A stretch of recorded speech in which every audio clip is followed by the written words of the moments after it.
Hello सांग माने मु सविता आपण मानकु आजिर ए भिडियोटी रे स्वागत करूची। जदि आपण मानकु मोर ए भिडियोटी भलो लागे चैनल रे नुआ होइथिले एही परी ओडिया रेसिपी देखिबा पई आमो चैनल टी को निश्चय सब्सक्राइब करि देबे। आसंतु आजिर भिडियोटी को स्टार्ट करिबा। जय जगन्नाथ सांग माने, आज आमे बैंगण को बेसर देई भजा करिबा। एही रेसिपी पई प्रथमे गोटिए बैंगण नेबा। बैंगण को भल भाव धोई ताकू पतला पतला करी काटिबा।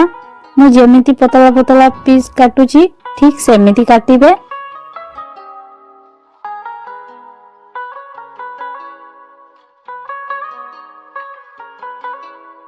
यहाँ पई मसला तैयारी करिबा।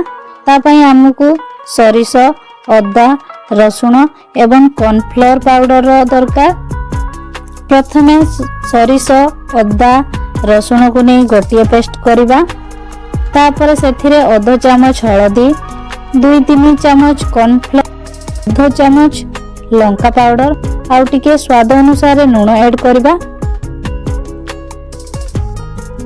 तापर सेथिरे 2-3 चामच पानी ऐड करी गोटिए बैटर रेडी करिबा। बैटर को बेसी पतला करिवेनी, एटा टिके बहलिया थिबो।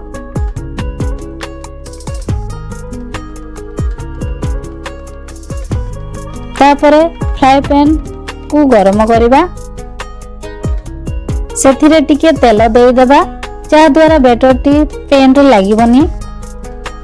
तापरे आमे जेउ पतला पतला बैंगण को काटी की रखिथिले सेथिरे गोटिए आनी बैटर रे बुडाइबा। दुई साइड रु बुडेला परे पैन रे रखि देबा।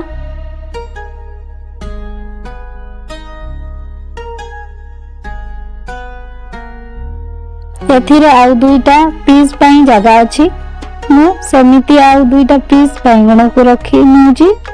आपण चाहिले हल्का रे बैंगण ऊपर टिके तेल भी देई परिबे।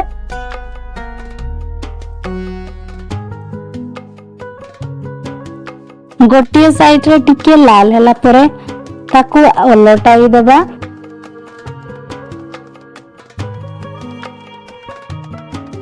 एही सेम प्रोसेसिंग रे गोटे दुई थर करला परे बैंगण टी पूरा सिझी जिवो एवं दुई साइड रे लाल होई जिवो।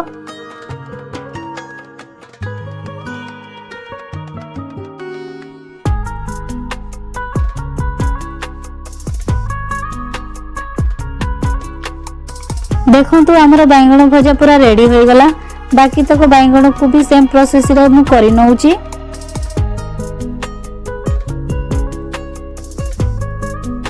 एही रेसिपी टी आपण मानकु केमिति लागला निश्चय कमेंट करी जणाइबे। एमितिका वीडियो देखिया पई चैनल टी को सब्सक्राइब करि देबे। आजि पई एतिकी रे रहिली। नमस्कार, जय जगन्नाथ।